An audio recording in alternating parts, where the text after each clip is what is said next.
Welcome back to the 2023 Nike RBI Central Regional Tournament here in Chicago, Illinois at Curtis Granderson Stadium. It's game 3 of 5 on the day, the 4th game overall in the 18U baseball division. Kevin Blader here for Ryan Sikora. We got an interesting one. Both teams who are coming off of drastically different results. Cincinnati Reds Nike RBI at 1-0. Meanwhile, Indianapolis RBI fell in the last game in walk-off fashion as the first pitch to Roybert Gonzalez misses high, and that's how we get going in game number 3. Ryan Sikora, if you're this Indy Nike RBI team, how do you bounce back after getting your heart ripped out like that literally a half hour ago? Dude, it's hard. It is hard to do, Kevin. I don't know how they're going to figure it out, but they've got to, right? Like, you're down 0-1, and this is the problem, and this is kind of the flip side of what we've been talking about with these opening games. That first game, so important. You get a win. You're playing from in front. You lose, and now you got to claw your way back. So not only did they lose in walk-off fashion, but now they're trying to find their way back up the table. They've got to keep climbing in pool play. They've got a long time to do it, but you can't lose 2 games. You legitimately can't lose twice. So it's a 2-ball, 1-strike count to Gonzalez out of Miguel Harkin, the pitcher, who gets a strike there to even it out. A very similar lineup for Reds Nike RBI here in their second game and final game of the day. It's Gonzalez, Battle, and Collier to lead things off. Sanchez, Sitter, and Williams in the heart of the order. Dalen Harmon enters the lineup, as well as Craig Smith Jr. And then it'll be rounded out by the second baseman, Nate Lomax. A team that won 9-5, outscored Royals Nike RBI 7-2 in the final 2 innings of the ballgame. This ball is smoked down a deep left center field. Long run for Richards. It's over his head and will roll all the way to the base of the wall. Gonzalez can fly. He's headed for third. Good start, Cincinnati. A leadoff triple. Where was that Roybert Gonzalez in the first game? It took him a while to get going for the 8:30 game, as it did for all of those Reds players. He didn't find a hit till the very end, and he leads this one off with a triple. I'd say they're awake. I would say so as well.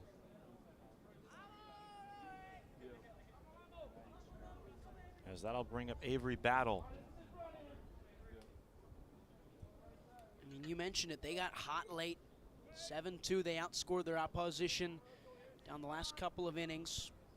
And if it's in the green, it's good, as they're going around, and they're saying they saw the green light, they were going. They were ready. They were running, and they had a fun time down the stretch. I think that was a lot of momentum for them to carry into this game as well. They got to sit around. They got to watch Indianapolis as well right in front of us here in the booth, and I think they're very, very prepared for this game.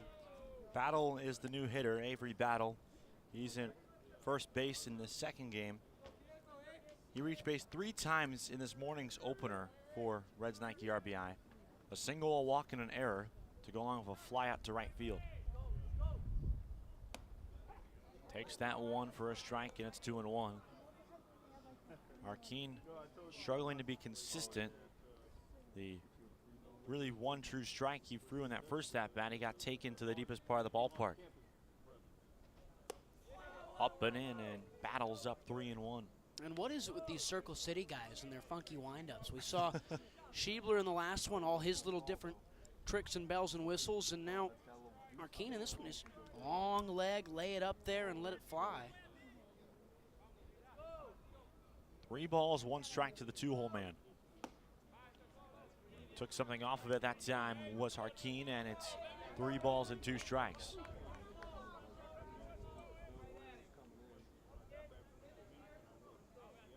Reds trying to go up 2-0 like they did last year in this tournament.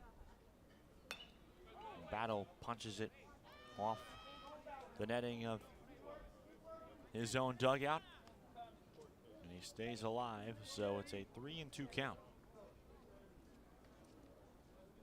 And this is the first time we've had a game where we've seen both teams before, and both teams have probably seen each other. Ball 4, and the runner on the corners. And you mentioned now that both teams have had a chance to see each other. This Indy team showed up early. Cincinnati stayed afterwards. What does that do for you as a player? And I know, Ryan, you've played in so many tournaments throughout your athletic career. How does that affect your mindset as a player when you get to physically watch your opposition and then get to play them right afterwards? Good use of athletic career instead of baseball career. That was wise. I mean, in some ways it all is the same because you're all going in there, you're feeling it out, and like it's always, hey, you show up at 8:30, you play your 8:30 game, you go to the 11 o'clock, you watch the team you're going to play at 2. And that's how you get into the rhythm, and that's essentially what this was for Cincinnati. You play your 8:30, you watch the 11 o'clock, and then you're going for the 1:30. It's sort of a challenge, I think, to mentally prepare while you're watching a team, but you're always taking subtle notes. I think you're noticing individual things, especially in that early game. I think Indy won't be as prepared for Cincinnati as Cincinnati is for them, because Cincinnati a little bit fresh, a little more happy with a win, and they got a full picture after they won, so they're all happy, in a good mood, awake, wide open. They're getting a chance to watch. Half those Indy guys are leaning over the boards in the first game asleep. So it's a different sort of tale of mental psyche, I think. Meanwhile, it's 3-0 to Noah Collier, and first base is open. Pitches down the middle for a strike. Battle still second, by the way. He's got good speed, just like Gonzalez, so you best believe a ball hit into the outfield is likely going to score 2. 3-1 home. Line drive, right field, base hit. Gonzalez in. Battle gets a late stop sign as the throw is cut off. It's 1-0 Cincinnati. They strike first here in the top of the first. And now you see it with the Reds. They're taking over. They're picking it up where they left it off in the last one. They started really slow and sluggish against Kansas City. They finished on fire, and they've come out of the gate swinging in this one. So the Reds have an early advantage here. It's 1-0 and an early meeting on the mound already for this Indy team. That's never got to be a fun conversation if coach is having to come out on the top of the first inning and still nobody out. Yeah, no, and I mean, again, especially after they just lost the last one, your spirits are already low, and now you got to come out and you got to walk into the mound and go, all right, got to talk to coach again, got to see what he's got to say. It's tricky. It's tough. You can't, if you're Indy, let this game get too far to reach too early, because you need to have some room to find some momentum. If you can keep it to 1 or 2, you're going to feel like you're in the game. If it balloons up to 4 or 5, even with a long game left, you're not going to feel like you're in it, and you're going to lose any potential heart you might have left in this competition. So they're on the corners right now with Battle on third and Collier, who just had the RBI single, on first. Already a run across. 2 hits in the inning. And this brings up Manuel Sanchez, the third baseman for Cincinnati Reds Nike RBI. And already some bullpen activity will be rolling quickly here. A couple of guys trotting down.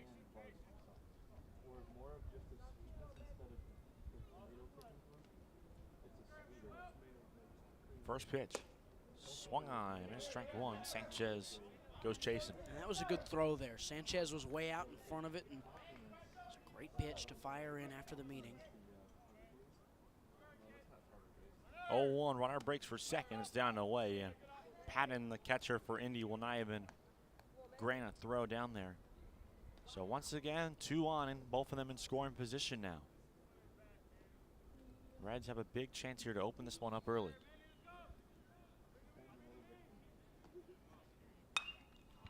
Popped him up. Ha giving chase down that right field line, and that is a foul ball. 3 men came together, none of them could get it. And it's 1-2. Yeah, that's best case scenario for Cincinnati. You're probably getting a run out of that if he makes the play, but I think the big point there is that if you're Cincinnati, you've got a chance here to blow it open. Take it. Put this game out of bed, out of reach, and maybe you can save your arm that you want to throw this game for the next one. You want to keep saving arms in this tournament because, hey, you're playing from Thursday to Sunday. You're not going to be able to use the guy twice too often. That's to the backstop, but it takes a friendly hop for Patton and Harkane, so Battle will hold at third. Took a big, big jump off the backstop. Almost came all the way back to the catcher, and that's why Battle couldn't go.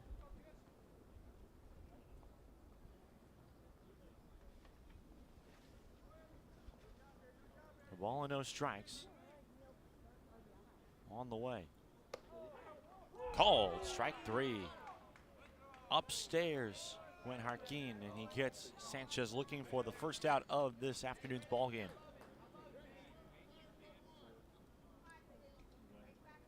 So up comes the Reds pitcher and Connor Sitter. Sitter was the EHDH, however you want to put it, in game one that the Reds played this morning. He will toe the slab in the bottom half of this inning as the first pitch goes behind him. Battle coming to the plate. He will score easily, and it's 2-0 Cincinnati. Not as friendly of a hop that time. Just didn't work out. And that's a frustrating start if you're Indy, and if you're Cincinnati, you're saying one more after that, and then one more after that. Find a way to just put this one out of reach as early as you can. We have not seen a run rule yet on the boys' side. I'm not sure we'll see one here either, but you'd love to see that if you're Cincinnati. Again, the quicker you can get out of here. You've been here since 7 a.m. You're trying to go home. You're trying to get back to the hotel. You're trying to rest. Right now, both the Royals and Twin Sides non-attendance. Both those teams are the game to follow us. That's game number 4 on the day. So 1-2 count with one away. Pitcher to pitcher here. Sitter crushes the hanging breaking ball to center field, but Richards is there to make the catch on the run. Tagging from third and scoring to make it a sacrifice fly is Noah Collier, and it's 3-0 Reds Nike RBI. Productive out, Ryan. It's a dream start for Cincinnati, and Sitter, who had the inside the park home run earlier today for the Reds that really blew that game open. Well, he comes up with a sacrifice fly, and it's great small ball. Early hits lead you the opportunity to take productive outs, and Cincinnati have done just that with a couple of really, really good fly balls out there. So that sees Lana Williams take ball 1. And this Reds team right now is rolling. They have scored in their game so far 12 of the last 14 runs. It's pretty good. After starting out behind 3-0 in their first game against Royals Nike RBI.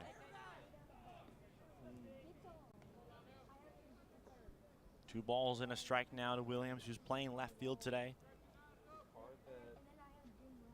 Williams in the front game this morning. Got 3 at-bats, went 1 for 3 with a single, as he pops this one foul out of play to go to 2-2. Deuce is wild here in the top of the first inning. Reds already with a crooked number on the board. Harkin just looking to get out of it with the damage already done. And he induces a ground ball right back to him, and the inning will come to a close. Productive inning for Cincinnati. They go up 3-0 through half an inning here on WCSN.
Welcome back. We're in the bottom of the first, and the Reds, Nike RBI side, already out in front, 3-0. Gavin Blader here with Ryan Sikora. So Ryan, you're this Indy team right now. You're already 0-1. You're down by 3 runs in the second game, first inning. What's the feeling like in that dugout right now? I'm sure it's probably hard to describe. Yeah, I mean, you're ecstatic if you're Cincinnati, right? You've picked it up and you found a way to get something going. 10 runs in the last couple of frames, and you've been unstoppable on the offensive end. You got a couple of blemishes on the defensive side, but you've been pretty clean there as well. I think you're on cloud 9, maybe cloud 10 if that exists. I'm not sure if it does, but we'll see. That one goes behind the leadoff man, Julian Patton, who's the catcher. It'll be him, Schiebler, and DJ Mendez to start it off for Indy. 3 guys who have made notable impacts on both sides of the ball in that first game they just played. Give or take, that wrapped up about 40 minutes ago.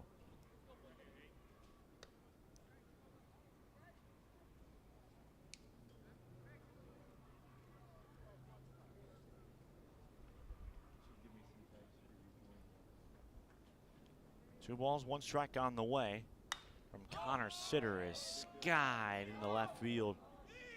Coming in and making the catch is Lionel Williams for out number 1.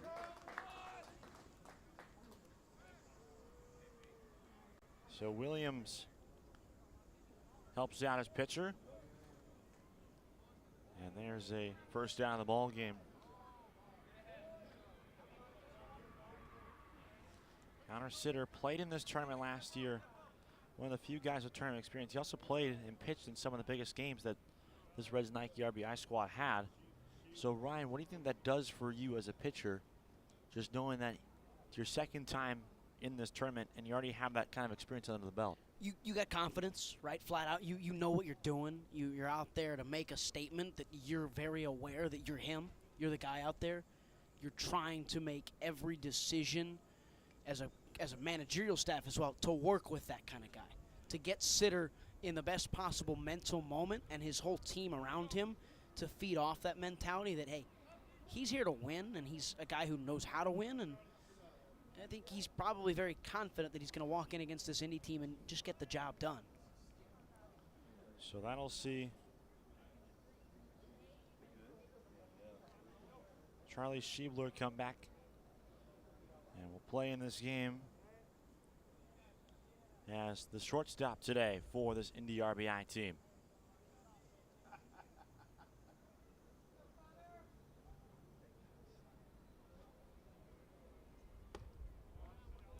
Takes that one down for a ball. Here's the order today. We've already seen Patton fly out, Schiebler at the dish. DJ Mendez is on deck with Seth Hogg following him up. In the 5 spot is Nate Olson. Nate Mendoza has the 6th spot. Cairo Parks is batting 7th. Junior Garcia bats 8th with Parker Richards batting 9th. Strike there, and it's 1-2.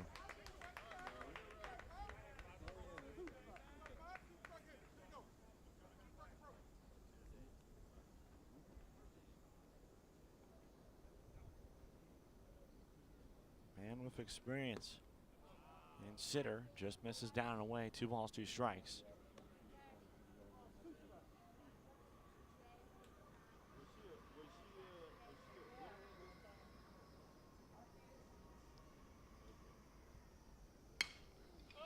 So the opposite field off the bat of Schiebler. This could be trouble, but it's a foul ball.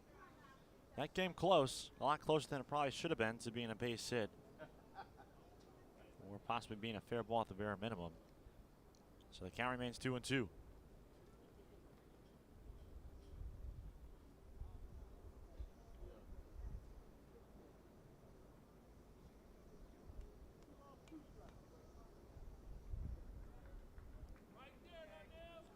balls, 2 strikes, 1 gone.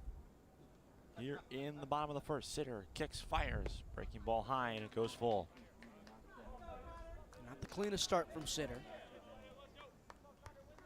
Again, we talked about the big game environment, the ability to be in the know of his situation. And he misses even worse with a breaking ball. That's a 1-out walk for Charlie Schiebler. And I mean, I guess the answer, again, I believe it still holds, right? Like, it's still something that he's got in the bag, and he's very aware that he's got that, but it's still something that he's going to have to corral and find. He's not been on this stage in some time, so something like this is important to get right. So quick pep talk from Jarman, the sitter, and we're all set to go. This is a Reds team that's currently up by 3 and trying to just dominate. And like Ryan said at the top of the first inning, just go home early. Early morning for them. They're the 8:30 a.m. local time game today to kickstart play as that one misses off the corner, ball 1. Not to mention that there'll be the 11 a.m. game Central Time tomorrow too, so still another early morning for them. Not as early as this morning obviously was. He has to go curveball to make it 1-1, but still another relatively early morning for this group. It's got to be something that is going to bug them at some point later on in this game. I think the team, unless it's a blowout out of the gates, the team who's less sluggish down the stretch is going to be favored in this kind of contest, second game of the day. So they're trying to pick him off at first base.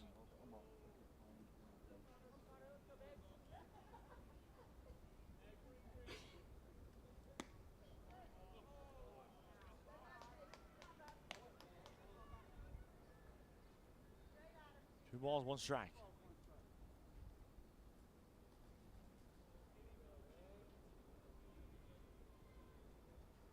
Sitter comes, sets, right-hander fires.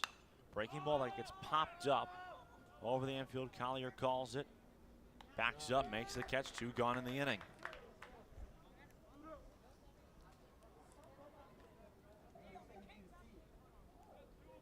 So that'll see the first baseman, Seth Hogg, come on up with 2 retired. Hogg playing first base today after also playing in that position in the first game. After an RBI leadoff double in the first inning, he walked 2 times and grounded out. As there's going to be a checkup on Noah Collier at shortstop, as well as Connor Sitter.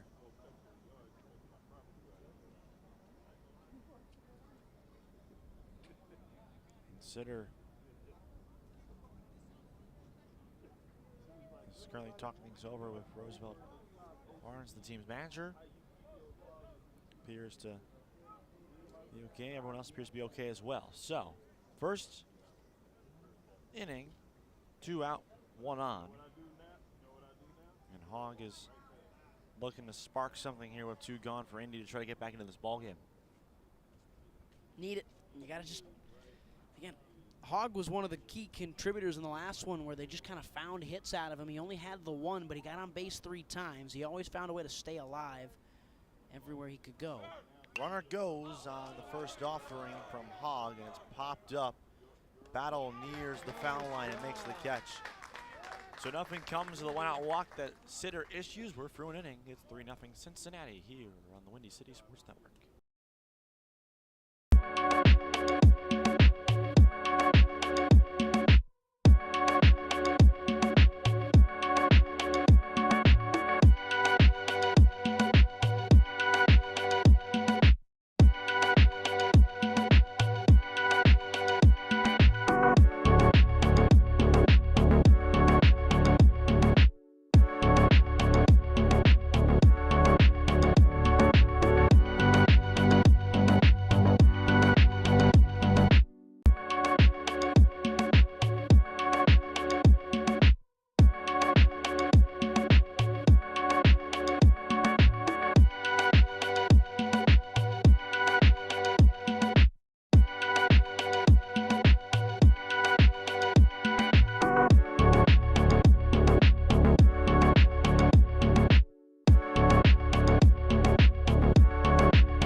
Top of 2, still 3-0 Cincinnati. And the first pitch to Dalen Jarman. There's ball 1. Kevin Later, Ryan Sikora. The third of 5 games for us today here on the baseball side. If you think that's a lot, wait till you hear what we're doing tomorrow. Tomorrow's a 6-game Saturday for us. That's 5 plus 1, right? Yes, that is 5 plus 1. Okay. What I say? I said I wouldn't make it by game 10. Game 10. So the 6:30 game tomorrow night. Okay. Is when you said that you might hit your wall. I think the under might hit. I might not make it to 9. Well, I mean, especially after that walk-off call, you gotta be tired. Well, see, what happened was we started the day at, I don't know, 5:20. Yeah, 5:20, 5:30. 5:20 in the morning, not in the afternoon, folks. We're not there yet. And we got here at about 6:50. 6:50, we'll say. Nobody let us in until 7:30, 7:20, which is okay. We got here early. We wanted to be here early. We got there. I was up in ante. I was ready to go. I was high on the mountain this morning. Nobody else was with me out of the rest of our crew today. Kevin and then Austin and Henry, who are over doing softball on the main channel right now. Nobody was with me. So I started strong, but you know what happens when you start strong. You ever run a marathon? You ever run a mile? It's been a while. If you run a mile and you're first after the first lap, you're in trouble. Yeah. I was first after the first lap today. You definitely were. And I was first, probably still heading into the second lap at the end of that last game. I think I've taken a step back here in these next 2, and I still got 3 more to go. So what you're saying is we got some caffeine coming for you shortly. Is probably. See, I don't do caffeine. Like, I don't do coffee, at least. I don't know. I don't do coffee either, so I'm with you on that. As Jarman strikes out on the full count pitch from the Harkeen, and there's one gone here in the second inning. I mean, I'm sure some of these guys are the same way. They've got to be. Like, yeah. 8:30 in the morning for the Reds. So let's think about this. 8:30 in the morning. You're in a hotel. You're probably 15 away from the campus, so you need to be out of the place. You want to be here hour 15 out. Hour 15 out, we'll say. So you want to be here at 7. You want to be here at 7:15. You're leaving at 7. You're up at 6:30 if you're not eating anything. 6:15 if you want to grab a quick bite. 6 o'clock if you want an actual breakfast. 6 o'clock if you want to not grab a quick bite and grab a lot of a bite. So they're only 35 minutes behind us, so they've got to be tired too. Of course, they're playing a game and having fun. We're just sitting up here and not having fun, but we're having fun. But they're staying active, they're moving, they're in better shape than we are. I mean, it's a challenge, and that's part of this tournament is navigating that challenge, right? For sure. I mean, every team, including players, coaches, and staff members of tournament organizers, it's all a grind for one fun weekend. All the excitement, then once you get going, it's go time, and then at the end of it, you kind of reflect. Here's the 1-2 pitch. Yeah. As Craig Smith Jr. is getting his first at-bat as a starter today. Takes that one up and in. It's 2-2. It's one fun weekend for us and for them. And for whoever wins, it's another fun weekend in Dodgertown, right? But for a lot of these guys, it's 2 or 3 fun weekends. There's 4 regionals next week. There's, I think, another one going on right now in Seattle. There's I think 7 or 8 regionals in general, so we're looking at 3 or 4 weekends where it's just a lot of moving parts, a lot of business, a lot of games of baseball and softball. It's an extravagant little setup. Smith goes down for the second out of the inning. It's gonna be fun tomorrow to see kind of how they spread out the teams, because obviously they added the extra couple of the 4 pool play game tomorrow night. 2 of them will be here at 6:30 p.m. and 8:30 p.m. Central Time, so 7:30 and 9:30 respectively. Mark your calendars for that one. If you're on the East Coast, as Nate Lomax takes a strike on the outside corner. Could you imagine being put the 8:30 a.m. game, and depending on how your seating falls, you could be the 8:30 Central Time game at night too? No, I can't imagine that. Well, you can try imagining that over the break. Lomax pops out to second base, and we're for an inning and a half. 3-0, Reds Nike RBI leading.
Ryan, you've had time to imagine as we welcome you back to Curtis Granderson Stadium, bottom of the second inning.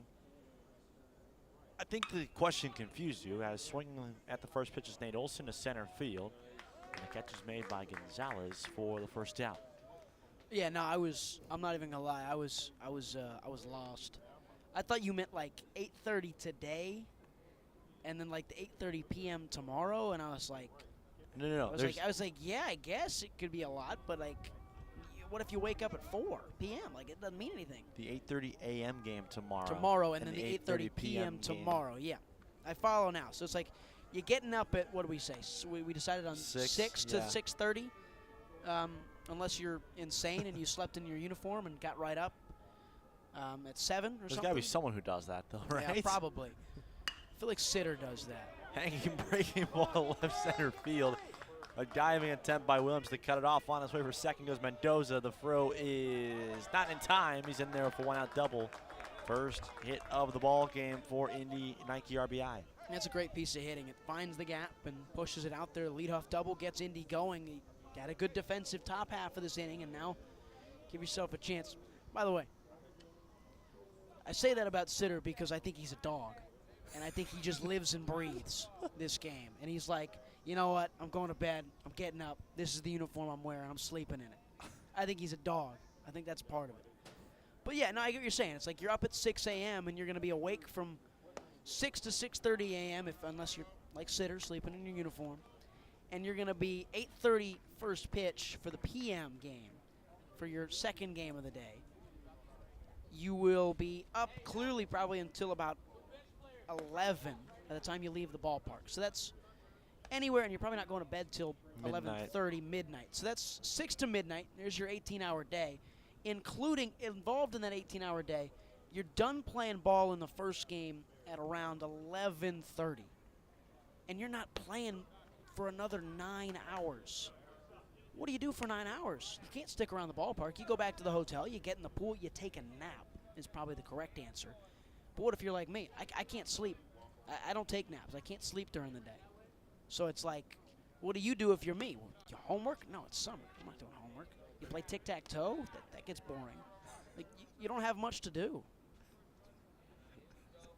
I'm just saying, you don't have a lot to do if that's the case. That's going to be a rough draw for somebody tomorrow if that happens. Ball 4. Cairo Parks.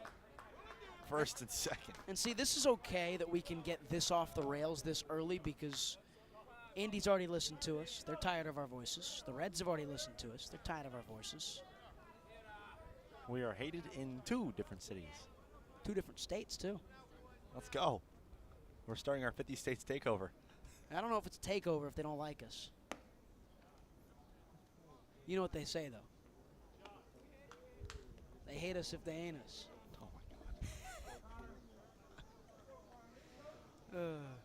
Here's Junior Garcia, who's up 1-0. Sitter is struggling to find the strike zone right now, meanwhile. Doesn't matter if you win, it's called strike. He threw a strike on that one. I'm just hammering it down for you because you said that. I know you said it too, but I'm letting you know that that was a strike. That's not like for the outward knowledge. That's for you to know. That was a ball. And it's interesting. Like, he was so strong in that first inning, and now it's kind of been walk. Not really finding the strike zone. I think it's like 7 of his last 9 pitches have been balls. You are if correct. I remember correctly. Swing and miss, 2-2. You must have been the magic charm there. I mean, he puts that one across the plate. And that's the key to that one. He takes a little bit off of it, yeah, but if you put it over the plate, you're forcing the guy to swing. You're forcing him to make a decision if he wants to hit it or not. 2-2. Breaking ball that somehow went over the head of Garcia, and it's ball 3. He ducked. I mean, it's true, he did. He did duck. I cannot imagine what you're going to be like for the 6:30 game tonight. Now. Call, strike 3. Ryan, you know about that one. It's tight. I think it's the right call. I think it's a good call. I think I'm also never a fan of a guy trying to walk his way to first base before the call has been made, and you're 2 steps deep into the other batter's box, and then you turn around and, oh, there's a strike? So I might be partially biased there for it, but that's a good pitch from Sitter. Whether it was a ball or a strike, it was in the right spot, the right moment to force something out of it. That was probably one of the best pitches he's thrown this inning. You get the strike here to Parker Richards, the center fielder. 2 gone, 2 on. Following the fly out to start the inning, it's been a double and a walk, and then you just saw that looking strikeout of Junior Garcia. There's the over-the-top curveball, 0-2. And if he's throwing that, today, they're not going to be beaten. Like they are too good offensively when they get hot, too strong defensively with all the athletes they've got out there. Richards got a piece of it and sends it out of play. If they can have just a little bit of pitching help from Sitter in this game, it's as good as over at 3-0 because they've got too much ability to just hang on and keep battling with you. We saw that down the stretch of the Kansas City game. As soon as their eyes got wide and they woke up, game was over. And I think when you add that into what they have, the White Sox team is by far and away probably the best team we'll see this week. Whether they win it or not, they probably will still be the best team we see because they're that talented. And I didn't get a chance to watch the 18U team really in depth yesterday, but by all accounts, the eye test fit, and they looked really good. Hard hit ground ball, and Lomax can't make the play. Rare error for him defensively. He's been locked down and shut down out there at second base. For the better part of 2 years as well. I feel like he was here last year doing that. I could be wrong about that, but I felt like he was here last year, and there's a couple guys from this Reds team that are returners. And that's where I was going with that, is like outside of the White Sox team, we've seen a Minnesota team that grinded out a win. Has 2 returners on that Minnesota team, by the way. There's 2. I was not fully convinced by that Minnesota. I think if you had to ask me to pick a team out of the 2 teams we just saw, Minnesota and Indianapolis, I'd take Circle City. I think they're probably the better ball club. They lost that game. Tough way to lose that game. Minnesota's grit took them out of there. This is in the right center field. Could be trouble, and it splits the gaps. 1 run in to score. Here comes Parks. And around third to score the tie of the game is Parker Richards. A bases clearing RBI triple for Julian Patton, and we're starting over. There you go. You had him a second ago, and they proved your point. I think this team is, again, they've got the speed, they've got the athletes. I think Parker Richards, even though he's wearing that hoodie, is really, really good. And he leads first off, and they get some production from Patton at the bottom, and they've got a lot of really talented guys. I think if they can get the pitching right, which honestly they did with Schiebler, he was really good, and then it's finding that second arm clearly for this group beyond Schiebler, who's probably not going to be able to pitch again, so that's the problem with them. But to me, it's the White Sox team. I think I'd take Circle City over Minnesota from what we've seen right now. I'd take Cincinnati, I think probably is the second best team we've seen. So if you're Cincinnati, you're a brand new team in a brand new world. A lot of these guys weren't here last year for the successful squad they had a year ago. It's about finding that. And, of course, we haven't seen every team. I think that Cubs team is a really good team. They battled and fought and worked with that 18U team as well. So it's kind of in my eyes, it's a 3-horse race from what we've been able to see here at just Curtis Granderson through the first 3 games, plus these are the same 2 teams, so really 3 games. So we're looking at about 6 teams. I think it's Cubs, Sox, and these Reds here that are really right now above everybody else. 2-1. Schiebler cuts and misses 2-2. You'll get your first chance to look at this Tigers team tonight, 6:30 p.m. Central, 7:30 Central, or Eastern, excuse me. That'll be all over on the main channel. It'll be Cubs Nike RBI and Tigers Nike RBI to round out this day as Schiebler pokes it to the opposite side. Sanchez dives to knock it down, and he gets back up to make the play to end the inning. But Indy ties up the game. We'll have more on what's next when you come back.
inside Curtis Granderson, 3-3 as we go to the top of the 3. Shout out Pat Foley as the top of the order comes up for Cincinnati, and Gonzalez swings first pitch and sends a deep fly ball to left center, but Richards is there to make the play.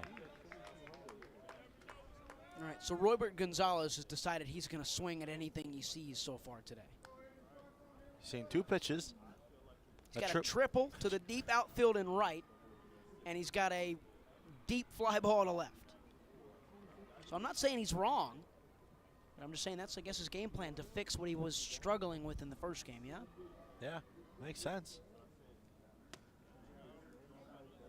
I mean, the first pitch is statistically the best pitch you see as a hitter from a statistical standpoint. Is that like an actual statistic? Like break that down for me, because I think that's. I mean, I don't know the numbers. I think that's Bill level. James talk. I don't know the high school numbers, obviously, but I mean, you look at a lot of guys. I mean, Chipper Jones had that one interview with ESPN as there's a strike there to battle, 1-2 now with 1 away, and he talked about the story about how John Shambi told him to take first pitch, and he goes, "Oh, I don't take first pitch. It's the best pitch I'll ever get." And he took first pitch. It was a fastball down the middle, and Chipper Jones never listened to John Shambi again. And there's 2 gone in the inning. True story. You can look it up. No. I've heard the story. You know what that sounds like to me, though? It sounds like a story. That doesn't sound like straight up statistics.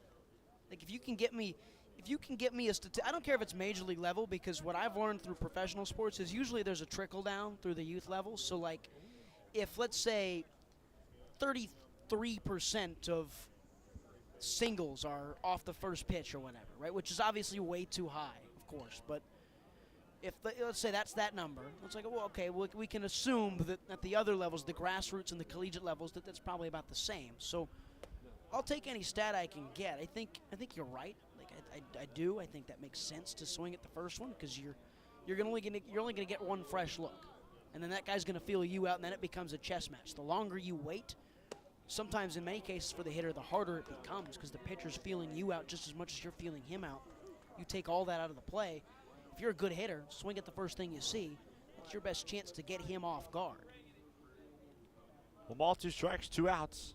Pitch to Collier. Misses out and away with a fastball. Like, I don't know. I know you weren't a hitter. Like, I know you didn't rake, but, like, were you out here swinging a lot at the first pitch? Well, beyond just to swing because you were a PO. Oh, well, that's different, though. Yeah, that's the end of the inning. He's so glad he's getting out of this, but he's not getting out of it, folks. He's not. Bottom 3 coming up next. Stay with us here on WCSN.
Welcome back.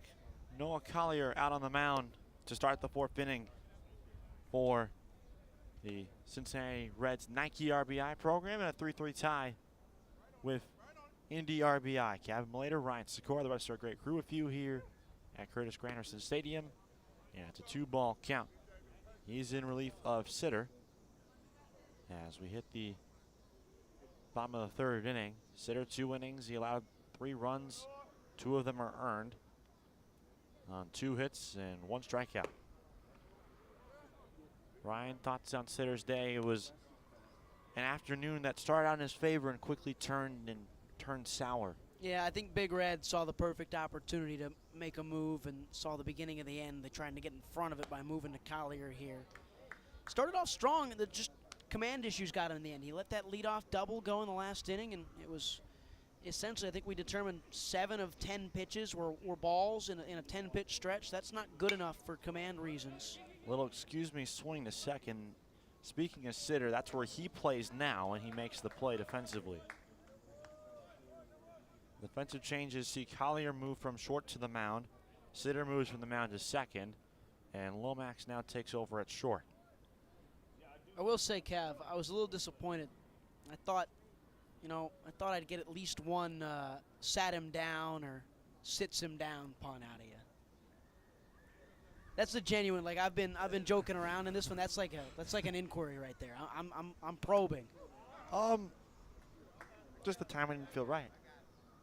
Good answer. Yeah. Yeah. Thank you. Just like the timing didn't feel right when you went to break, and I was asking you if you ever actually swung a baseball bat before in your life. Yes, I have many times. I used to be a hitter before I pitched. What, like right field? Aaron Judge? I was left field. Giancarlo Stanton? Left field athlete. Wow. Yeah. Covering almost as much ground as the center fielder. Sure. 1 ball, 1 strike. Hogg is 0 for 1. He popped out to first to end the first, and he cuts and misses there.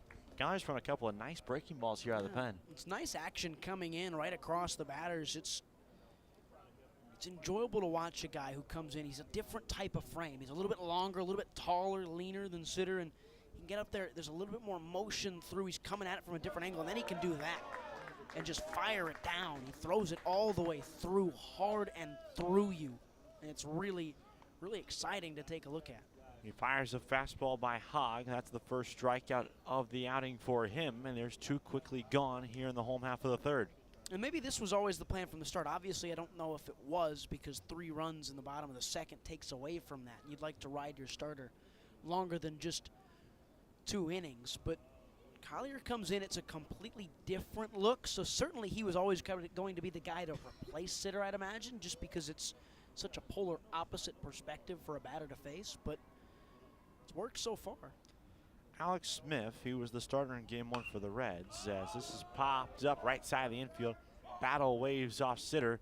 He's got it, and the inning comes to a close. 4 for 3. It's 3-all here on the Windy City Sports Network.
First pitch is a ball from Jarquin to Manuel Sanchez.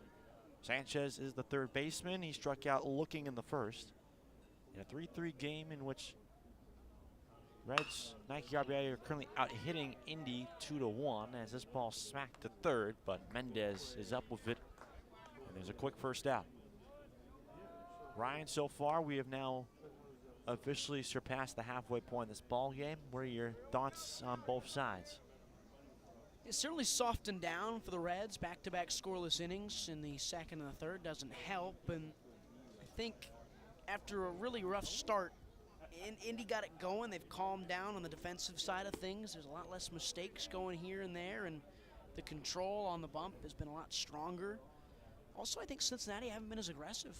I think that's kind of changed. They were very aggressive to end the first game. They were very aggressive to start this game, and it doesn't seem like they're as up for it. Not necessarily to say that they're not motivated anymore, but to say that, like, hey, they're not swinging it as much. They're not being as aggressive or, in some ways, reckless as they were before. That one is a hit by pitch. Sitter got drilled on the curveball there, so a one-out base runner for the Reds. See how they handle him here, Ryan. Yeah, Sitter has had 2 good at-bats. He had that sac fly in the first inning, and now he's aboard here.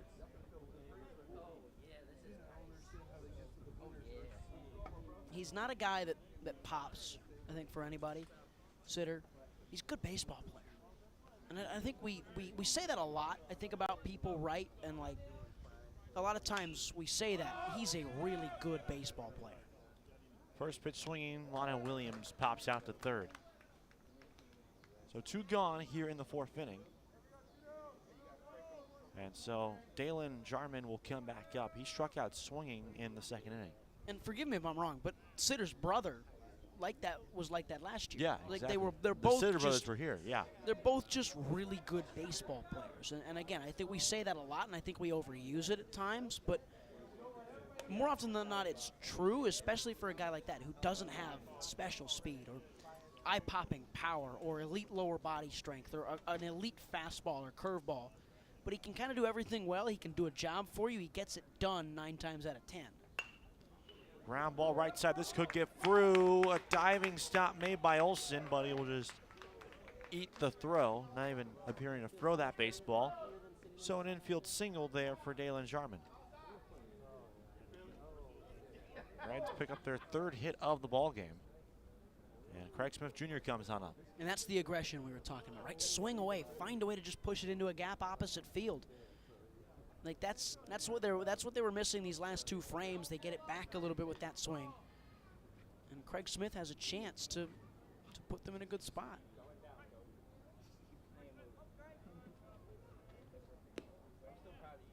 Downstairs, and it's 1-0. Smith Jr. also struck out swinging in the 2nd inning. It was the first 1-2-3 inning the Reds had in this ball game.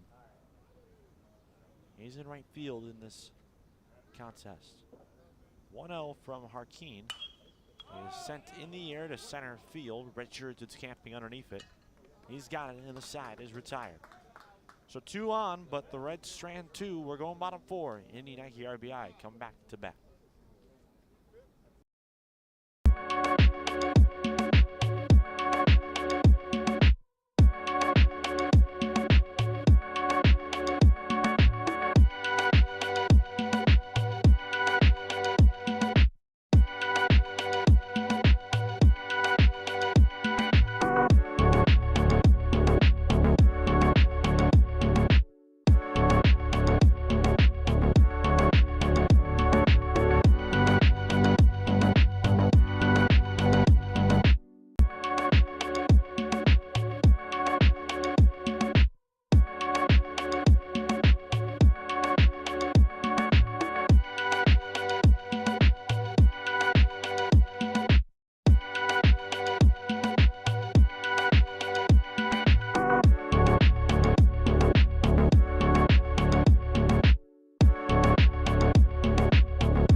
We've hit the bottom of the fourth inning, so 3.5 have gone by. And it's a 3-3 game. Kevin Miller here with Ryan Sikora on WCSN 2 this afternoon. Game 4 on the 18 baseball side here at Curtis Granderson, the third of the day at this ballpark. As Nate Mendoza, who's already doubled today, leads off the inning. And he swings first pitch and grounds this to Sanchez at third. 1 pitch, 1 out. A lot more quick outs and quick at-bats here, not just for Indy, but for both sides since that long second inning. Yeah, not anymore now. Well, there's been a few longer at-bats. Dang it, I did it. The jinx rises again. No, I mean, in fairness, you are right. Like, this game has moved at a pace that is quick, but it's not moved at a pace that's quick in like a way of like, it's unsustainable. You've got guys swinging at first pitches consistently. You've got pitchers throwing strikes. You've got the occasional ball that's put in play, but it's been a lot of great defensive stops, a lot of pop flies here and there. It's a lot of consistent, fast play, and that's why we're moving along almost through 4 innings at 2:32. And it's just kind of, we've played very, very quick today. We're right where we should be, but it feels like a fast game because of how it's been played. We had 3 runs, a long first inning. We had 3 runs at the bottom of the second, a long half inning. And now it's just been steady. The pitchers are getting into a groove. Even Cincinnati, who made a pitching change, has seen Collier throw pretty well. 2 balls and 2 strikes now with 1 out.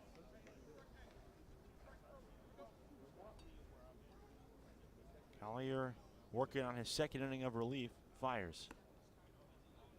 Just missed. I think he wanted to pull the trigger there and call him out there. Flinched, but it's a full count. I like umpires who like dramatic full counts. 3-2.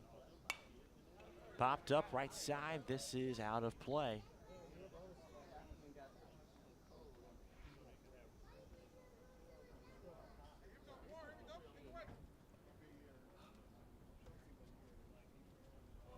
So here comes the 3-2. Got him swinging. Fastball down and away. A good pitch there, and it's 2 out in the inning. We'll see how long the adjustment to Collier takes for the batters here for Circle City, because now we're seeing guys who got a chance to watch him in the dugout his first time up, the last inning in the third. So it should be a little bit better this time around, but he's still throwing strikes. He's still descending down. That's the key thing when you've got a guy who's that kind of lanky in there, is he's throwing down to the strike zone. He's really throwing his body behind it, muscle and all. Change up there upstairs, 0-2. And he went down with the fastball, then upstairs with the changeup. So not only is he intelligent enough and good enough to throw different pitches and find different spots, but he's now picking out different areas after he's doing the other thing. So he went fast, low, and then soft, high. Called strike 3 on a curveball. He picked him apart. Like Ryan said, we're going to the 5th. It's 3-all here on WCSN.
back. First pitch bunting is Nate Lomax, but he's out at first. So that was an interesting decision there. Bunt first pitch. Why not? If you got the speed that Lomax, I think if I had Lomax's speed, I think I'd bunt every time and take my chances. I'm dead serious. No, I believe you. If I was that quick, why not try and I think he maybe not put it in the best spot, but I'd try and get so good at bunting. It's just third base line every time, weird spot every time. I'm gonna beat you out to first if I was that quick. Popped up foul. Gonzalez is up for the third time, 1 for 2. He swung at the first pitch every time now after that foul ball. He likes to swing it. And he didn't earlier, and that's a nice change, I think. Again, he was 1 for 3, I believe, this morning, and his fourth at-bat, he came up, did well, and he swung, he got aggressive on that fourth AB, got a hit. Come up today, first pitch, swinging, triple. Next one, swings on the first one he sees, deep fly ball. He's swinging, he's being aggressive, he's forcing guys to chase him, he's forcing pitchers to look at him differently. And that's given him the advantage because now he's won the mental battle. You know Roybert's swinging, so you've got to find a way to attack him differently than the other guys that you don't know are swinging. In the dirt, and the count evens out. Gonzalez having a battle now. You've seen a couple of curveballs go right by him. He's been lucky to not get rung up, though. And he hammers a hanging changeup and drives it to left field for a base hit. Second hit of the ball game for Roybert Gonzalez. And there's a one-out base runner here for Reds Nike RBI. And listen, you can see it. You couldn't quite always see it the first game. You can tell why he's the leadoff hitter now. You can see the pop, you can see the speed, you can see all the tools coming together collectively, right? So you saw it with the line out. That was really the only hit that popped the eye in the first game, that line out straight to center field against Kansas City. But now we've seen 3 separate pieces of hitting where it's like, yeah, this guy can hit. He's got the power, and that last one there was an example of he's got the ability to wedge it into a gap and get a base hit when he needs to. No balls and 1 strike with 1 away. Battle walked and scored in the first, grounded out in the third, and takes that one off the corner. And this is where they're really deadly, is you've got Gonzalez, who if he's hitting, you've got some fun there. And again, you've got Battle, then Collier, then Sanchez. So 2, 3, 4 all had success on their comeback run against KC this morning. Inside, runner goes, throw down, not in time. That's a good slide there by Roybert Gonzalez to get around it, and he's safe. And there's the speed, right? And that's the last part, is he can hit for power. He can push it to the outfield, both opposite field and pull power down on the left field line. He's got the contact to wedge it through a gap, and then he just finishes with that. He snags a bag from you. He's the kind of guy who can take second. If you give him the chance to, I know it's a little more difficult here. You can take third. He's a package player, and when you couple that, I know Battle just strikes out there, but Battle had a lot of success in the 5th inning onward against Kansas City. Collier did as well. Sanchez did as well. So 2, 3, 4, all really, really solid batters behind his ability. And then the 5th guy's Sitter. And we know what Sitter can do. We've seen it. No Collier. 1 for 2 with the RBI back in the first. He's on the bump, and he takes a strike while he's at the dish. So I ask you this, and I only ask you this because you've gotten a chance to see every single team so far that we've gotten a chance to watch at this age group. Do you think they're second best or third best? Because I think we can all agree that Sox team is probably at the top. I think of the teams we have seen, I think they are the second best. Now, you and I, and we have not seen Detroit, which we'll get a chance to look at them tonight. We get a chance to finally look at Cleveland tomorrow, and Cleveland's always a team that's going to be in the thick of it. Correct. Made the championship game in last year's regional tournament, but lost to that White Sox team in a pitcher's duel. That one's popped up. It's 0-2 to Collier. So I think right now, yes, but also I wouldn't discount a couple teams we haven't seen yet. Yeah, of course. And I mean, I think, again, I do really believe that everyone's chasing the White Sox. And even if they're not the best team, everyone's still chasing they have the target. White Sox ace because back-to-back World Series champions at this age group. They are the best team over the last 2 years. So everyone's going to chase them anyway. And Cincinnati, again, out of the teams we've seen, seem best equipped to do it. I think the Cubs are honestly right there. I think they're very, very close. I think Cleveland's always the expectation is there. We'll see what Detroit brings to the table. Runner breaks as that ball's lined down the right field line, but it's foul. So still 0-2, back to what you were saying. That was one of those that looked a whole lot closer to being fair than I think it actually was. It's just, I mean, and again, we're in a 3-3 game, and we're talking about the Reds like they're the second best team here, and that shows you the quality of this age group. I think last year it was a little bit more of a wider margin that we saw. Last year, to me, it felt like we had 3 teams at the top in the White Sox, Cincinnati, Cleveland.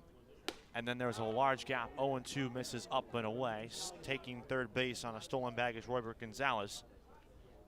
This year, at least from these first 4 games, they've all been very competitive. We have yet to have a single mercy rule thus far, at least here at Curtis Granderson. And even the teams who have lost are still balanced teams and have fought to the very end.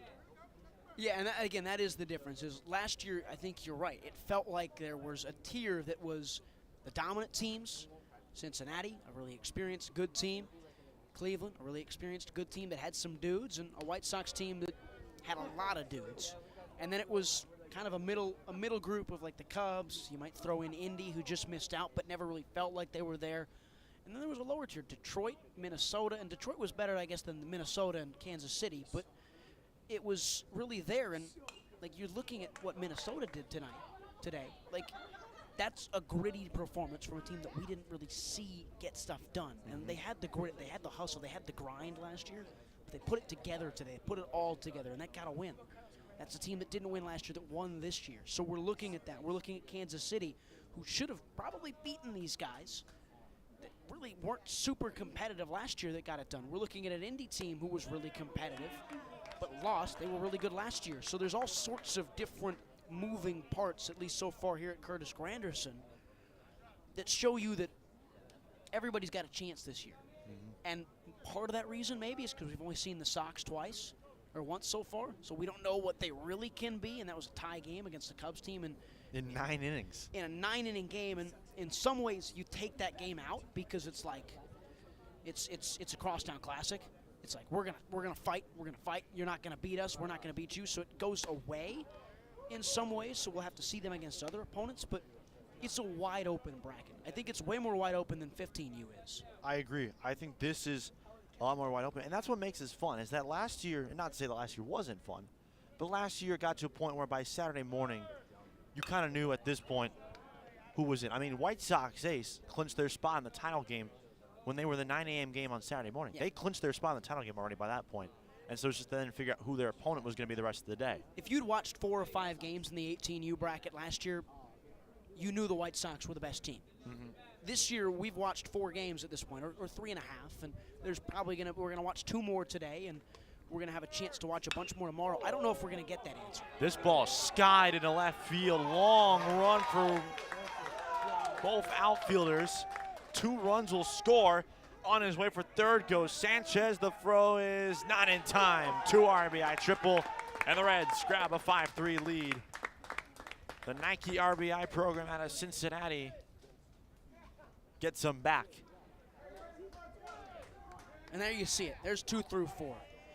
So we get Gonzalez, who flashes all he's got, and then Sanchez, who's the end of that 1 through 4 line, does a great job. A triple to drive in a pair. That's all you need out of this. And they're so dangerous when those guys get going. They beat Kansas City this morning because 1 through 4, and I'll throw Sitter in there for a 1 through 5, got going in those last 2-3 innings. And they started off well today. And they're now starting to find their groove in their 3rd at-bats of the day now here. So when these 4 or 5 guys can get going for the Big Red Machine, it's lights out. Sitter in the air to center field, and this will end the inning. So it's 5-3 through 4.5. Reds RBI expand and get their lead back on a 2 RBI triple by Manuel Sanchez here on WCSN.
We welcome you back, bottom 5, as Reds Nike RBI just took a 5-3 lead off the 2 RBI triple by Manuel Sanchez. Scoring and pulling back a first pitch bunt is Parker Richards. And Ryan Sikora, now it's gut check time for this Indy Nike RBI team. Down by 2, they're already 0-1 on the day. They can't afford to start 0-2. How do they get back in this thing? Well, the answer is you got to will yourself to. You lose 2. I don't care if you lose your first 2 or your last 2, you're out. You're not making the championship game. It's not happening, right? There's too many good teams, as we've been talking about, that are going to find a way to just win every game and maybe drop only 1. So this is do or die. Cincinnati's 1-0. They can afford to drop a game. So Indy's going to want it more. Circle City are going to be more after this, knowing that it's win or go home for them, essentially. Because what are the next 2 games if you can't make the championship? But at this point, it's find a way, and it's with stuff like that with Parker Richards. Get the barrel on the bat. Push yourself out there. I'm not the fan of the hoodie. I'm still not. But if it works for you, it works for you. That's all you need to do.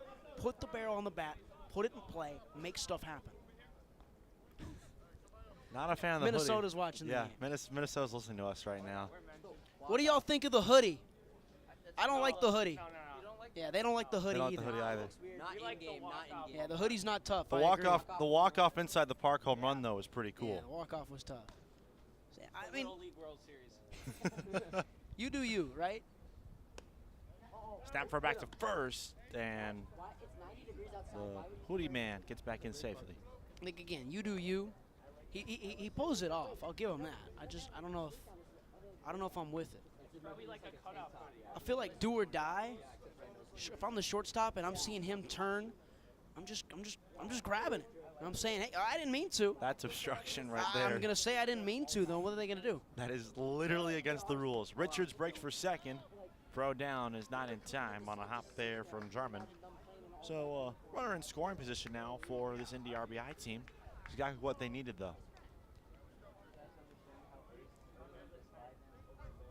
Richards has his first hit of this game, by the way, after reaching on an error. He scored on that bases clearing triple by Julian Patton in the second inning, an inning in which Indy tied the game. Leg kick and the 3-2-0 pitch misses, so it's 3-0. And it's so important for him to get on the bases early. Like it's almost vital. If Richards can get on and you can move him around with nobody out, you can get him into scoring position with nobody out, it feels like a guaranteed run. In the air, center field, Gonzalez coming in, he's got it. Richards tagged and faked out the ballpark.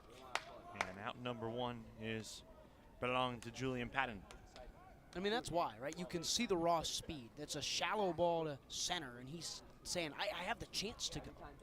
I've got the speed to get there, at least the speed to toy with you mentally. So that's why if you can get him on with nobody out, it's such a weapon because he can steal 2, get into scoring position with relative ease, and then put you under a ton of pressure to not make a mistake.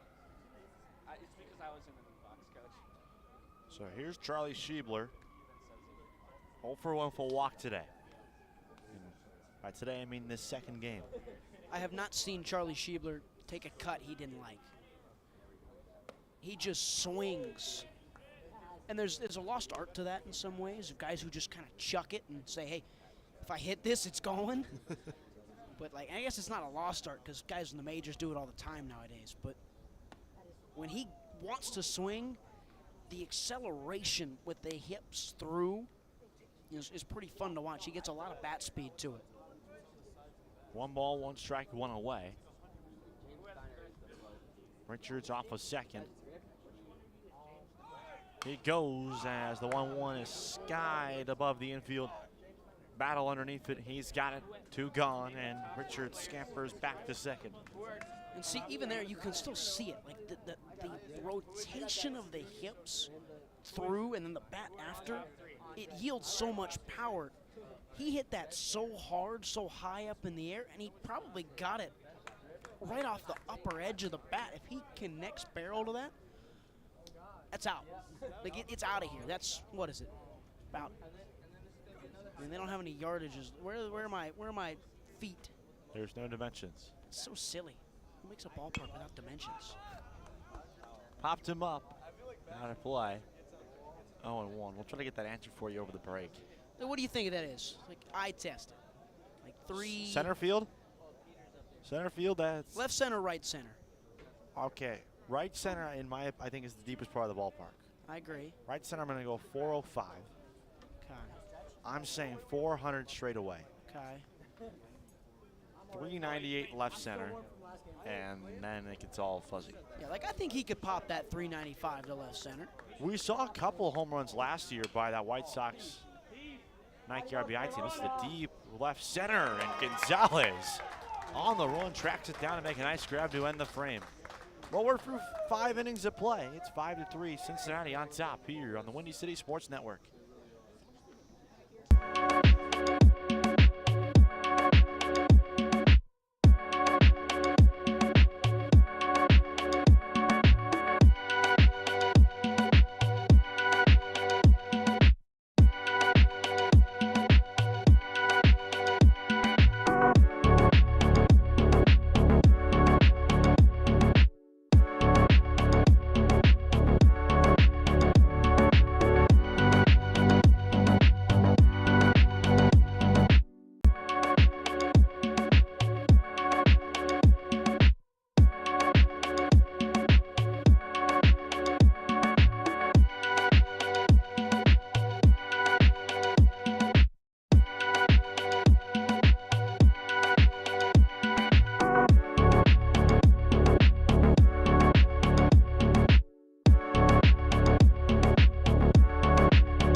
Top 6.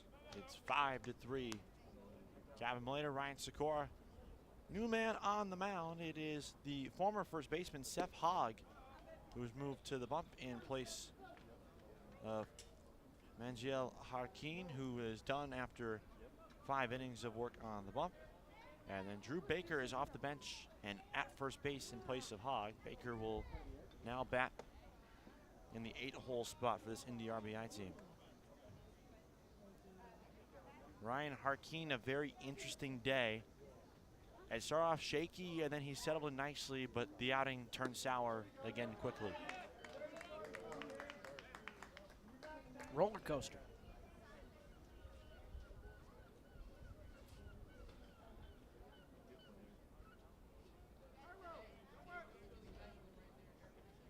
We'll see how it changes here, though. I mean, it's a similar swap. Harkin a little bit more diminutive, and then they bring in Hogg, who's a towering figure on there, similar to what Reds did with Collier. So it's a different angle of attack. It's a different find. If he's any bit the pitcher in terms of the angles that he can find and pounding the zone like Collier is, it should be a successful move for Indy. Oh, the leadoff man is aboard. Here's the 1-0. Look out. Almost hit him in the head. It's Lionel Williams on first base, by the way.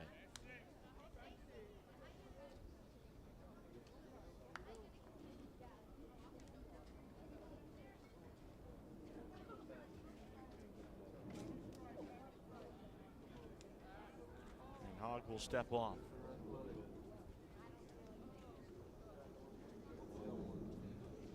Softball today has come to a close, so we welcome all of you We're just watching some Nike RBI Central Regional Tournament softball on WCSN.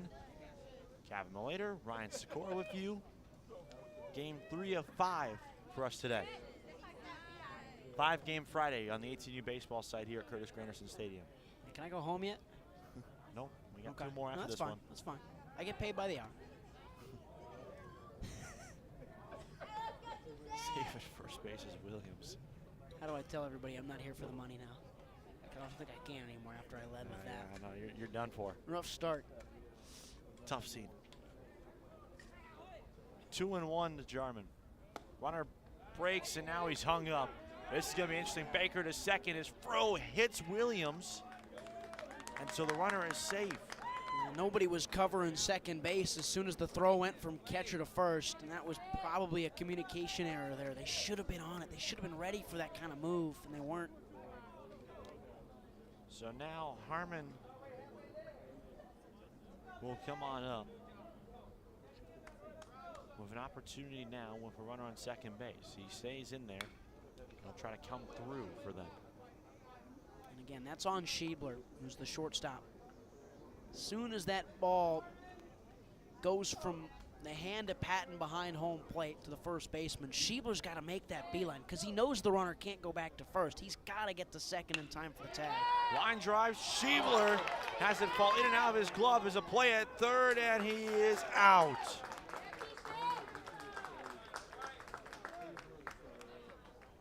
So an out there. It is a fielder's choice, a 6-5 fielder's choice, and there are 1 gone in the inning. And if you're Charlie, that's the way to make up for it, isn't it, right? You make the wrong decision, not head on a swivel for a stolen bag, and you get up, you keep the ball in front of you. You can't quite make the play, but you keep it in front of you, you watch it go down, you know you can get the lead runner. You check off the guy at first, you realize that's too much of a play the way he's falling, and he kind of just tosses it over. It's a good tag, a good transition from the third baseman, Kane. 1 ball, 1 strike, 1 out. Olsen, rather. Craig Smith Jr. is the batter. He's 0 for 2. That's a strike. And let's see if there's some momentum added on to that. It seems like Indy, who took some of that momentum back with that big second inning, but lost it once Collier came in. They haven't had any answers for the big righty. Popped up out of play. It'll reach the seats, and it's 1-2. So you have all that momentum after the bottom of the second. You get none of it in the third and the fourth. You give up some runs in the top of the fifth. You go scoreless in the bottom of the fifth. You're trying to find a way. Runner on the move as Smith Jr. fouls it off again. You're just trying to find a way to get any little moment, and that's the kind of web gem that you can keep in front of you. You're a ground ball away from perhaps turning 2 here and getting out of the inning in 2 batters, and that's your ideal scenario here. You give up no runs, you have a couple of momentum-building defensive plays, and you get the sticks back in your hands, try and take advantage. Time is called by Craig Smith Jr. That was one of the loudest time calls I've heard in a long time. Yeah, same here. It was loud. Good umpires are vocal, though. Shows they're good communicators. You know any good umpires? Yeah, I know a couple. Yeah. Arizona's not got a lot of good umpires. It's true, we don't. From what I've been told, at least. I didn't play baseball in Arizona. Time called again.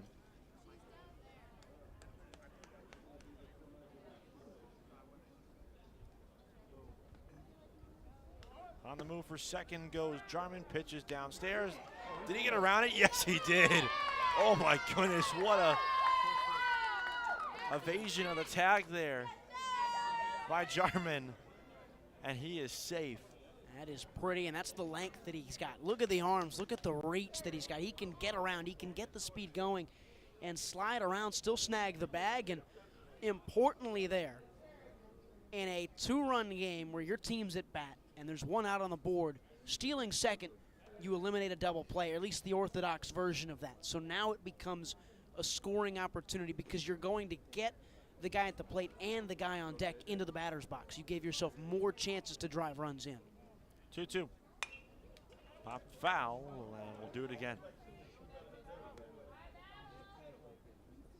Jarman on second with Smith still at the plate in a battle right now. Nate Lomax is on deck. Only one gone. Reds Nike RBI looking to expand their lead. Called, strike 3. Fastball outside corner, and Smith Jr. will take a turn back to the dugout. Good call. I didn't like it at first. Good call. Making a courtesy run for Jarman. Yep. Smart. Understanding that situationally you might not get another chance to put a run in. Every run counts this late into the game. You got the speedster on there and try and make it 6-3.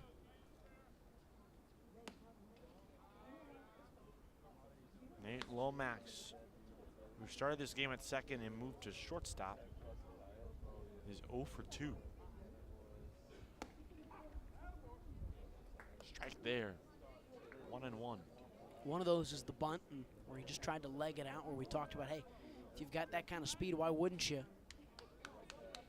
Courtesy runner, by the way, is Andres Inez, who was the pitcher in relief earlier in the game 1 for this Reds Nike RBI side.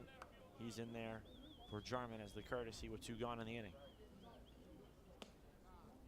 Fastball below the kneecaps, 2-1.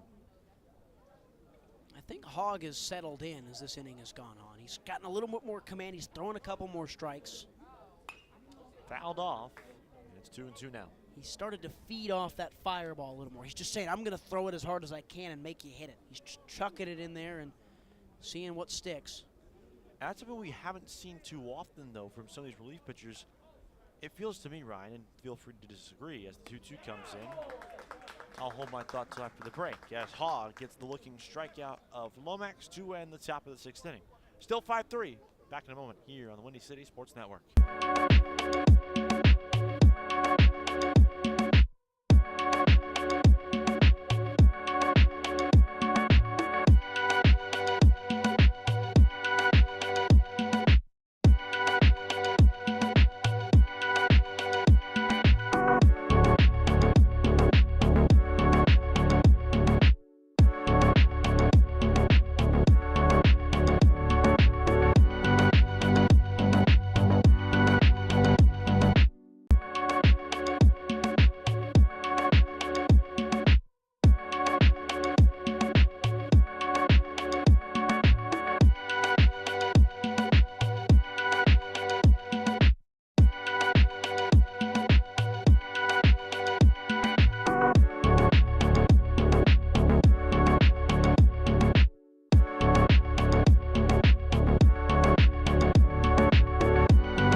Back underway, bottom of the 6th inning, and first pitch taking is the new pitcher, or the pitcher who made his first mound appearance in Seth Hogg after starting the game at first base. He is 0 for 2 today. Gavin Malater here with Ryan Sikora. Really? If that is your name. What was your? I know what your question was going to be, but what was your question going to be going to break about the pitchers and the relief? And I think I was talking about how Hogg was throwing hard, and I think you were going along the route of we've seen most of the relief guys have come in, lots of off speed. And was that where you were trying to go with that? Yeah, that's exactly where I was trying to go with that. Yeah, I mean, I think you're right. I think we have seen a lot of guys come in with the off speed stuff and a completely different change, and that feels very different comparatively to like the majors, where it's like we're going to start with our junk ballers. There's obviously a little bit of everything. You can do a little bit of everything in the majors, and there's a lot more relievers that come in that are fireball throwers, that are situational guys and can do certain jobs, obviously. That's through for a base hit past Lomax, and it will roll all the way to the wall as it somehow split the outfielders in Williams and Gonzalez. Hogg on his way to 3. Ladies and gentlemen, pitchers can rank. It's a leadoff triple. Pitchers that are also first basemen. He's the pitcher right now, so. Okay, yeah, I'll give you it. Fine. But I think to the point, that's also, it's a phenomenal piece of hitting. And it gets through the gap, and that's why he's able to take 3 instead of 2, or in a lot of ways even 1, because that's a single.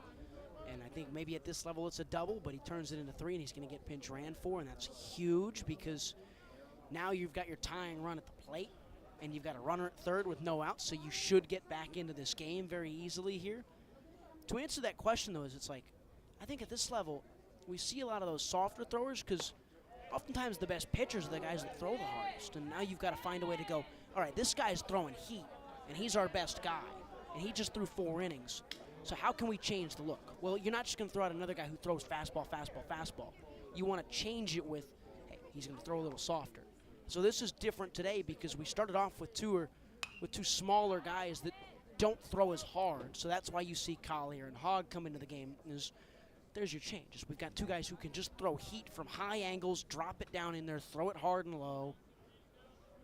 It's kind of the big difference.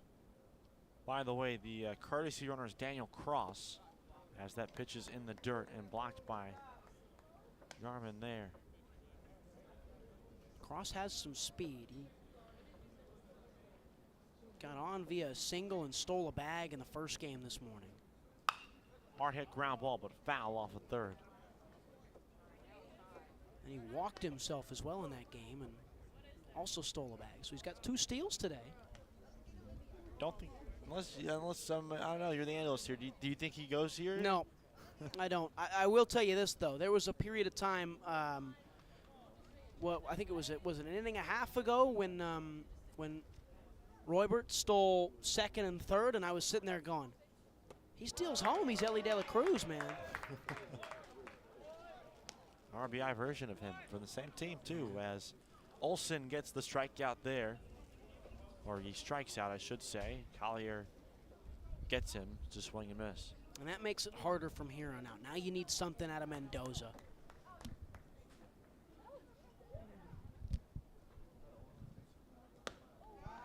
Fastball, strike 1. He's got a strong arm, Kev. He does. And he peppers the zone with strikes. No balls, 1 strikeout on the way. Ground ball, and it's 0-2.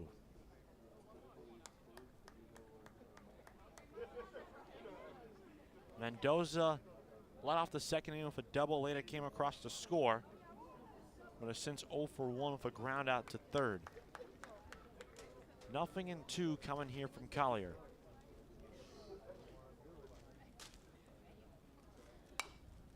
Popped up out of play.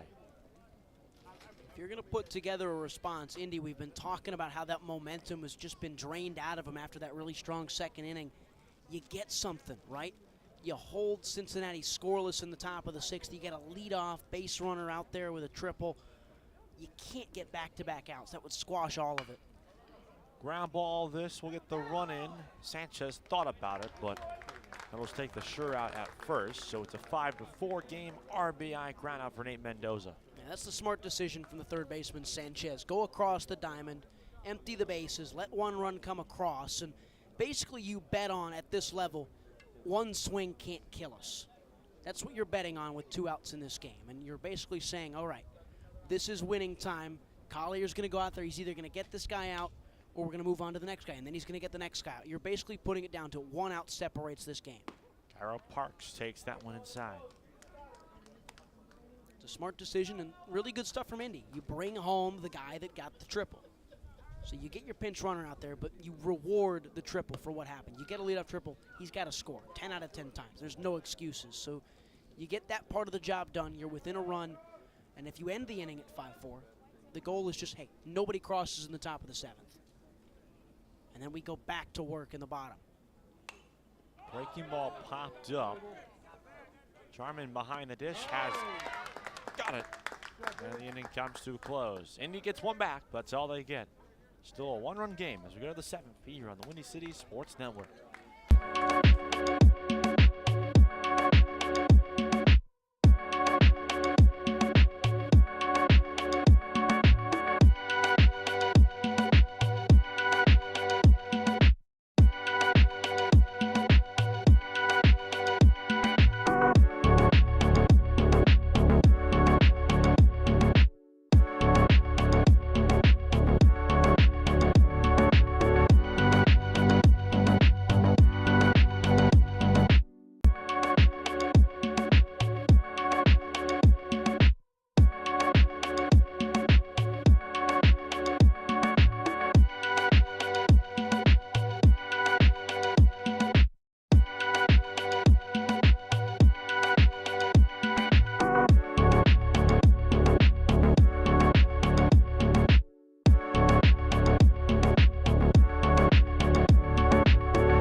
Seventh inning underway as Roybert Gonzalez leads things off. And it's a 2-0 count quickly. He didn't swing at that one. No, he didn't. Ryan, your favorite right now. He has scored twice tonight. He's tripled and singled and sends a fly ball in the air to right field, but Parks is there to grab it for out number 1. All right, so we've seen him bat 4 times in this game. Yep. We've seen him bat 4 times, and I believe he's taken 8 pitches. He swung at the first 2 he saw. I think it was a 3 or 4 pitch at bat for the second one. He swung at the first pitch he saw, swung at the first pitch in the second at bat. 4-pitch single, I think, if I remember correctly, and then 3 pitches there. So 7-9. Yeah. So he's taken 9 pitches in 4 ABs. He's firing. And they're in front in there. He's still getting aggressive, which I appreciate. You're going at the same mentality at the plate no matter what the score is. You're up 20, you're down 20, you're up 1, you're down 1. He's swinging, and he's out here with his way of playing the game. The team has a style. The team has a way they want their guys to go out there. But Roybert's going to play the way he wants to play because he knows that's what makes him a better, more peak version of himself. No balls and 2 strikes now. Every battle working on an 0-2 campaign with a walk. Make him 0 for 3 as a fastball freezes him on the outside corner. So Battle, since starting off with that walk in the first inning, is 0 for 3, which includes his last 2 at-bats resulting in strikeouts. We'll say this. We were talking about Hogg earlier. We were talking about the relief pitcher stuff. He's one of the few relievers or guys in general that we've seen take a bump today that's gotten better as the game has gone on. As the game has gotten deeper and deeper and his pitch count has gotten higher and higher, he's gotten better. And that's something to add on in this kind of game. Line drive to center. It drops for a base knock with 2 gone. The pitcher, Collier, has yet another single in this game. That's on me, people of Indiana. I'm sorry. The Heartland is not very happy with you right now. What they call it? I thought this was the of Heartland. America. I mean, that's what they nickname their state. That or the Hoosier State. I always thought Illinois was the Heartland nickname. Maybe it's Crossroads. I'm not sure anymore. It's been a long day. Totally game 3. We got 2 more. Stick around with us. We might go 3 people in the booth to keep the juices flowing next one. We're not sure. And then Brian and I will be back together, just us 2 for the final game.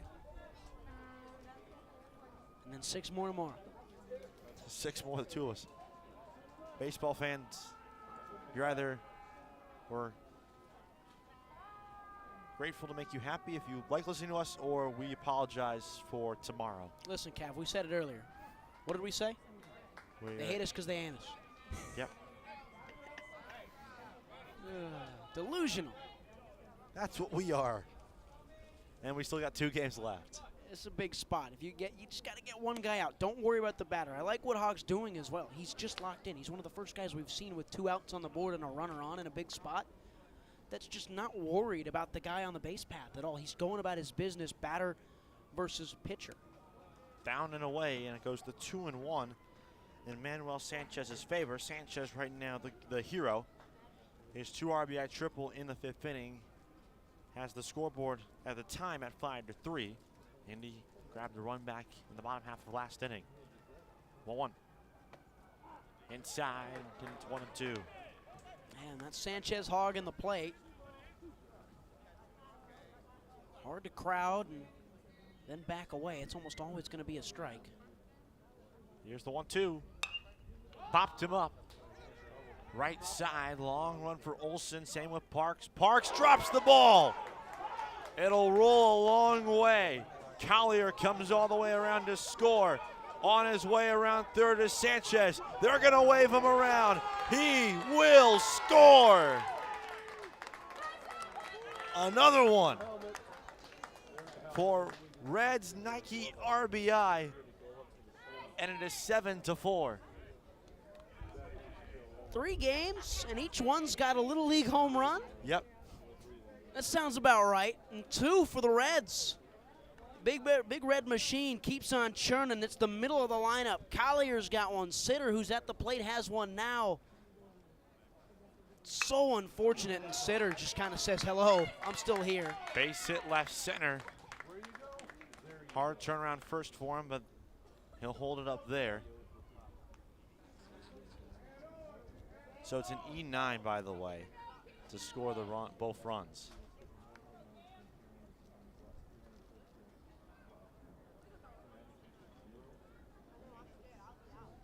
Both Reds inside the park home runs, though, have come into right field. All 3 of them actually were to right field.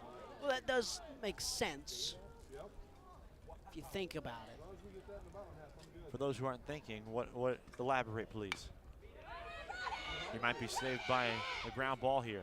Holly completes it to Baker to end the frame, but the Reds RBI skied from Nike.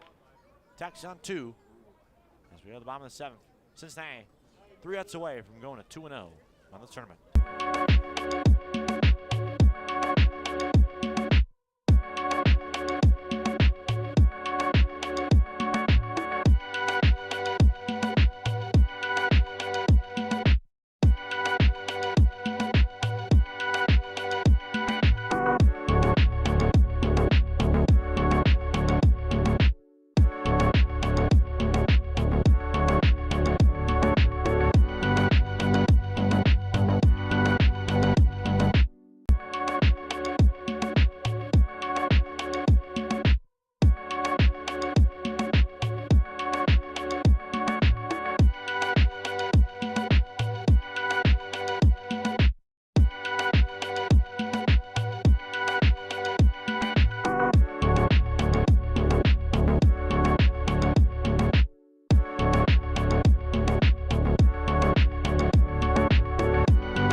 Bottom of the 7th inning after Reds Nike RBI took a 3-run advantage, and strike one is called to start off the frame to Drew Baker, who's getting his first cuts today. He's heading for Junior Garcia, who went 0 for 2 with 2 strikeouts.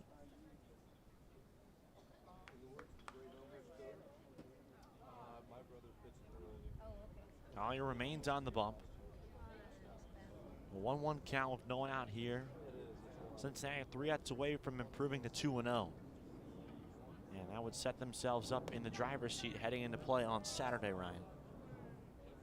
It's important to be there. And again, for this Reds team that were so close last year, right? Like, starting from the top is really crucial. So you're looking at a team that just finished 3rd out of the tiebreakers last year, couldn't get in. You're trying to find a way to see if they can make the final, if they can be the team that can jump up and play the Sox, if they can be the team that can probably play Cleveland, right? Like, we don't know. We don't know who's good. We've talked a lot about today on this broadcast that 18U feels very tight, much tighter than it did a year ago. So every run, every moment, every win, and starting and getting up as high on the standings as you can as early as possible is so important this year, because then all you have to do is continue to maintain your spot and not fight to make up spots.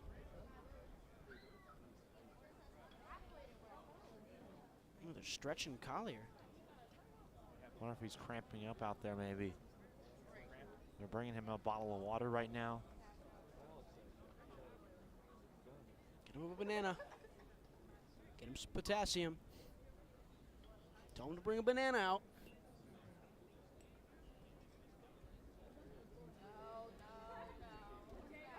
Tell him to bring out the potassium.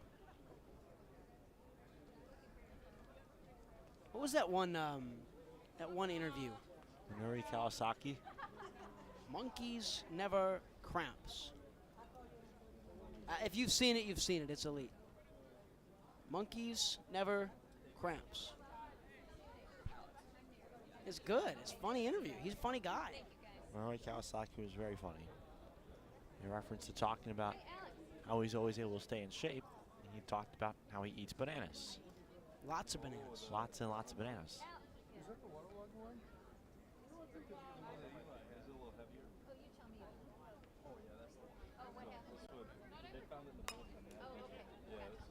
Baker fouls it off, so the count remains 2-2. Collier appears to be okay. I was gonna say, watch him go 2-2 on the count and come back and throw like 88 after he stretched. Just throw absolute fire. Yes. It'll be crazy. 3 balls and 2 strikes to the leadoff man in the 7th inning.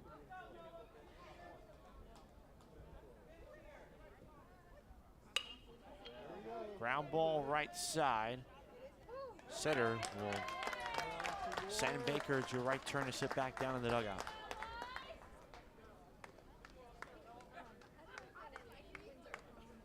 The Reds are 2 outs away from going to 2-0. And this is important if you're Indy. Again, we've talked about it. You cannot start 0-2. You can't lose 2 games, period. You might as well go home. Your tournament's pretty much dusted, at least in terms of playing for a championship. Just got to find any way to get 3 more runs in this game and keep it alive. Getting the bunt down, Richards. Close play at first, and he's out.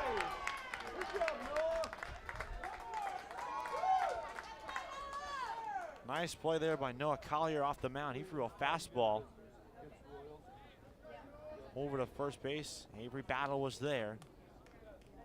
And Indy's down to their final out here in game number 2. Yeah, that's killer, and that's probably too much. And for Cincinnati, we haven't really talked about this as much either. With 2-0, and I guess you alluded to it as well, the thing that's so intriguing about the Sox this year, they tied the first game. So now they're at a disadvantage to a team that goes undefeated. So if you can find a way to go undefeated, you're in front automatically. You're the home team in the final game. Strike 1 there to Julian Patton, who's the top of the order. Patton 1 for 3 with a 3 RBI triple in the 2nd inning. 0-1. Breaking ball a little bit in tight.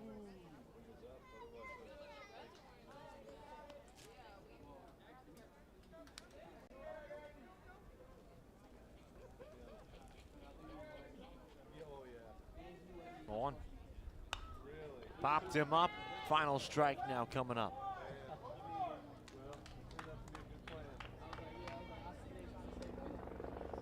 What a performance from Noah Collier. Comes in the third and is about to give him pretty flawless 5 innings. 1 ball, 2 strikes, 2 gone.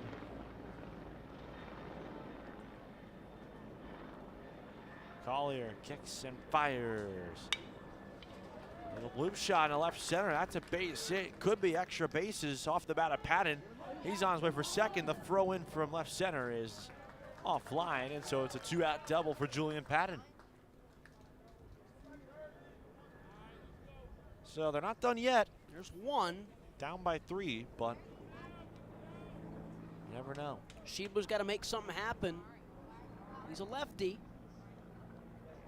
Patton's got the speed. If it's out into right field, I bet you Patton scores, and then all of a sudden, it's a 2-run game. You're tying runs on the on-deck circle. Popped up, Schiebler behind 0-1. I mean, with where the clock is at, we're at exactly 2 hours. So now if you're Indy, you're playing with house money. You can't lose the game unless you lose. So Cincinnati, right, like they're done. We won't see an 8th inning. So if Indy can get to 7, they'll tie it. There won't be extra innings. Luffing in 2, final strike again. Just do the same thing. Easy enough, right? Yeah, easy enough. 2 outs, 2 strikes, put it into the outfield. It's pretty straightforward. Coming up next, here on WCSN2, Twins at Royals. 1-2. In the dirt. No, it hit him in the foot. So that's also means that Patton has to go back to second on the hit by pitch, but now the tying run comes up to the plate in DJ Mendez. I wonder what the plan is here with Patton. Do you try and get him off of second so you can maybe take second and get both guys into scoring position? Are you crazy enough and desperate enough to do that if you're Indianapolis? And the infield will come together.